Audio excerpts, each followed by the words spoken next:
السلام علیکم ورحمۃ اللہ وبرکاتہ۔ رب اشرح لی صدری ویسر لی امری واحلل عقدۃ من لسانی یفقہوا قولی۔ الحمدللہ، آج میں صبر کے بارے میں بتانے جا رہی ہوں۔ تو اللہ تعالیٰ ہمیں کہنے اور سننے سے زیادہ عمل کی توفیق عطا فرمائے۔ اس وقت میں بہت چھوٹی تھی جب میرے گھر کے پاس کسی کا انتقال ہو گیا تھا، اور وہ ایک جوان لڑکی تھی، اور اس کی ماں بڑی بے چین تھی، چیخ و پکار کر رہی تھی، جیسے عموماً ایسا ہوتا ہے جب کسی کا انتقال ہو جاتا ہے، اس وقت انسان اپنا صبر کھو بیٹھتا ہے۔ ایسے ہی کچھ معاملہ تھا۔ تو ایک دوسری لیڈی تھی، وہ ان سے بار بار ایک آیت پڑھنے کہہ رہی تھی، اور وہ یہ تھی، ان اللہ مع الصابرین۔ تو وہ میرے بچپن کی بات تھی، اور میں بڑی ہو گئی، اور اب تک مجھے یہ بات ہمیشہ یاد آتی تھی۔ اپنے آپ ہی میں یاد نہیں کرتی تھی، مجھے اپنے آپ ہی وہ بات یاد آتی تھی کہ وہ انہیں یہ آیت پڑھنے کہہ رہی تھی، کیا مطلب ہوتا ہوگا اس آیت کا۔ خیر، الحمدللہ اللہ تعالیٰ نے مجھے سمجھا دیا، اللہ تعالیٰ نے مجھے قرآن سے جوڑا، پھر الحمدللہ مجھے یہ بات سمجھ آ گئی۔ اس کا ترجمہ یہ ہے کہ بے شک اللہ تعالیٰ صبر کرنے والوں کے ساتھ ہے۔ ٹھیک ہے، تو دیکھیں صبر کیا ہے۔ اب صبر کو ہم کیسے سمجھ سکتے ہیں؟ دیکھیں، ہم نا چیزوں کو برداشت کرتے ہیں اور ہمیں لگتا ہے کہ ہم صبر کر رہے ہیں۔ تو دیکھیں، صبر جو ہوتا ہے نا، اس میں شکوہ نہیں ہوتا ہے۔ صبر ہم کیسے کرتے ہیں؟ دیکھیں، صبر کا یہ مطلب نہیں ہے کہ ہم لوگوں کی باتوں کو اور لوگوں کی طرف سے ملنے والی تکلیفوں کو، یا پھر کوئی بھی تکلیف ہو، بیماری ہو، کچھ بھی ہو ہماری لائف میں، ہم اسے سہتے ہیں، لیکن ہم اس کے بارے میں پرچار کرتے ہیں، اور ہم لوگوں کو اس کے بارے میں بتاتے ہیں۔ ہم لوگوں سے کہتے ہیں کہ دیکھو، میں نے اس کے ساتھ اتنا اچھا کیا تھا، میں نے اس کے لیے اتنا سوچا، اس نے میرے ساتھ اتنا برا کیا، پھر بھی میں نے اسے کچھ نہیں کہا۔ میں نے اس سے نہیں کہا، لیکن میں نے کیا کیا، دوسروں سے کہہ دیا۔ تو یہ صبر نہیں ہوا۔ دیکھیں، صبر جو ہوتا ہے نا، اس میں شکوہ نہیں ہوتا، اور اس میں کیا ہوتا ہے کہ انسان بھول جاتا ہے باتوں کو، یہ صبر ہوتا ہے۔ تو ہمارا جو برداشت کرنا ہے نا، ہم اسے صبر کا نام دیتے ہیں۔ تو ہمارا یہ برداشت کرنا صبر تب کہلائے گا جب ہم یہ اللہ کی خاطر کریں گے۔ ٹھیک ہے، اور صبر صرف یہ نہیں ہے کہ مصیبت میں کی جائے، صبر کے کئی پہلو ہو سکتے ہیں، جیسے کہ اطاعت پر صبر کرنا۔ اب دیکھیں، جتنے بھی اللہ تعالیٰ کے احکامات ہیں نا، ہماری کرنے کے کام ہیں، ہم ان کو کر لیں تو یہ بھی ایک صبر ہی ہے۔ کیونکہ دیکھیں، عبادت جو ہوتی ہے نا، وہ کرنے کا انسان کا دل نہیں کرتا، انسان نہیں چاہتا کہ وہ نماز پڑھے، شیطان بہکاتا ہے، لیکن پھر بھی اگر انسان کر لے تو یہ صبر ہی ہوا نا۔ صرف نماز ہی نہیں، جتنی بھی عبادات ہیں، تو ان سب کو کرنے کے لیے ایک صبر چاہیے ہوتا ہے۔ تو جو لوگ عبادت کا خیال رکھتے ہیں، تو وہ بھی ایک طرح سے صبر کر کے ہی یہ کرتے ہیں، بہت چیزوں کو چھوڑ کر کے وہ یہ کام کرتے ہیں۔ اور پھر دیکھیں، یہ جو گناہوں سے بچنا ہوتا ہے، تو یہ بھی ایک صبر ہی ہوا۔ جتنے بھی رکنے کے کام ہیں، تو شیطان کیا کہتا ہے، شیطان ہمیں گناہ کرنے والی چیزوں کو نا بہت خوبصورت بنا کے دکھاتا ہے، اور ہمارا دل اس کو کرنے کے لیے ترنت آمادہ ہو جاتا ہے۔ لیکن اگر انسان اپنے آپ کو روک لے، اپنے نفس پہ قابو پا لے، اور گناہ کرنے سے رک جائے، تو یہ بھی ایک بہت بڑا صبر ہوا۔ اور ایک یہ ہوتا ہے مصیبت پہ صبر کرنا۔ جب صبر کی بات آتی ہے نا، تو سب لوگ اسی صبر کا نام لیتے ہیں کہ انسان مصیبت تکلیف کو برداشت کرے، اسے ہی صبر کہتے ہیں، اور انسان یہی نہیں کرتا ہے، حالانکہ سب کو یہ بات پتہ ہوتی ہے۔ تو دیکھیں، جب بھی کوئی مصیبت آئے، چاہے وہ کسی بھی طرح کی ہو، تو ہمیں اس کو سہنا ہے اور شکوہ نہیں کرنا ہے۔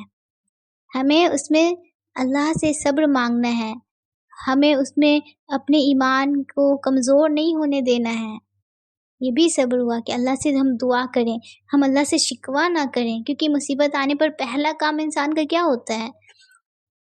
انسان اللہ سے شکوہ کرتا ہے، انسان لوگوں سے شکوہ کرتا ہے کہ اس نے مجھے یہ کہہ دیا تھا تو مجھے یہ ہو گیا، उसने मेरी औलाद को ये कह दिया, देखो मेरा बच्चा बीमार हो गया।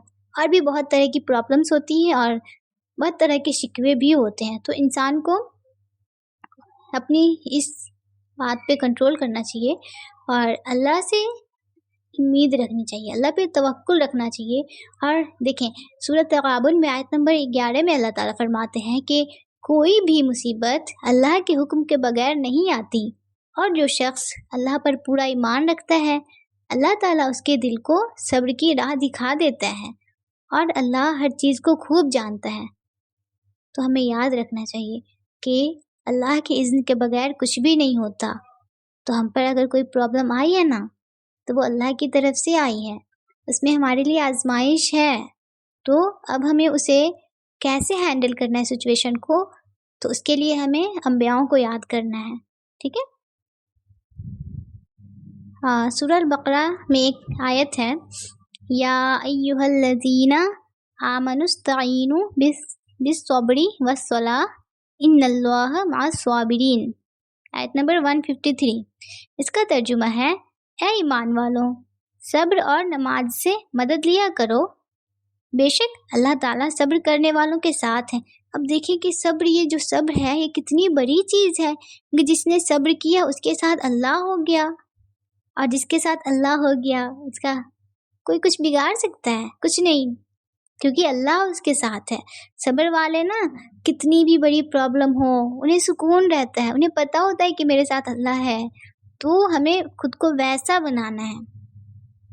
और एक हदीस है कि जो लोग सब्र करने की कोशिश करते हैं तो फिर अल्लाह ताला उसे सब्र की तौफीक भी दे देता है। अब ये कितनी अच्छी बात है कि इंसान ने सोचा कि मुझे सब्र करना है, अल्लाह ताला ने सब्र अता कर दिया। सब्र जो है ना, वो ईमान वाले का, अल्लाह वाले का हथियार है। सब्र के ज़रिए हमारे किरदार की पुख्तगी होती है, अल्लाह ताला की खुशनुदी हासिल होती है, और दीन में भी इस्तिकामत हासिल होती है। और पता है, कभी कभी ऐसा भी होता है कि जब आप दीन की तरफ आते हैं ना, जब आप ईमान लाते हैं, और फिर देखें, शैतान जो होता है ना, वो आपको जब नहीं रोक पाता है तो वो क्या करता है, वो ऐसे लोगों के ज़रिए से आपको रोकने की कोशिश करता है जिसकी बात आप मानते हो। तो वो आपके अपने ख़ानदान वाले, आपके गांव के लोग, आपके भाई बहन दोस्त, ये सब इन लोगों के ज़रिए से आपको रोकने की कोशिश करेगा। आपको ऐसी ऐसी बातें सुनने मिलेंगी कि आप कमज़ोर पड़ जाएंगे। तो उस वक्त भी आपको सब्र करना है, आपको ये ध्यान रखना है कि ये शैतान की चाल है, शैतान कमज़ोर पड़ रहा है, इसलिए अब वो इन लोगों का इस्तेमाल करके मुझे रोकने की कोशिश कर रहा है।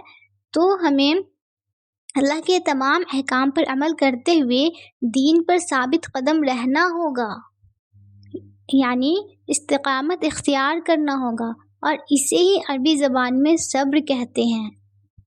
और जो भी शख्स अल्लाह के दीन का दाई होगा, अल्लाह के दाई का किरदार अदा करेगा, उसे इस राह में तकलीफ़ें ज़रूर आएंगी। उसको सब्र और हौसला से काम लेना होगा, क्योंकि तबलीग की राह वो राह है जिस पर कदम कदम पर कांटों से उलझना पड़ता है। इसीलिए अगर हमारे अंदर सब्र नहीं होगा तो हम इस काम को अच्छे से नहीं कर पाएंगे, हम अल्लाह की बातों को लोगों तक नहीं पहुंचा पाएंगे। इसलिए हमें सबसे पहले खुद को मजबूत बनाना है, और हमें अपने अंदर पे बहुत ज़्यादा काम करना है। ठीक है। सूरह अल-बक़रा आयत नंबर 155 एंड 156 में अल्लाह ताला फरमाते हैं कि और हम किसी न किसी तरह तुम्हारी आजमाइश ज़रूर करेंगे, दुश्मन के खौफ से, भूख प्यास से, माल और जान और फलों की कमी से, और उन सब्र करने वालों को खुशखबरी दे दीजिए जिन्हें जब कोई मुसीबत आती है तो कह दिया करते हैं कि हम तो खुद अल्लाह की मिल्कियत हैं और हम उसी की तरफ लौटने वाले हैं। तो इन आयत से क्या मालूम होता है कि आजमाइश हर ईमान वाले के लिए शर्त है, यानी इस्लाम कबूल कर लेने के बाद उस पर अमल शुरू करते ही अल्लाह ताला की तरफ से आजमाइश से दो चार होना पड़ेगा। तो बस अल्लाह ताला हम सबको बहुत ज़्यादा सब्र की तौफीक अता फरमाए। मैं अपनी बात ख़त्म करती हूँ। अस्सलामु अलैकुम व रहमतुल्लाह।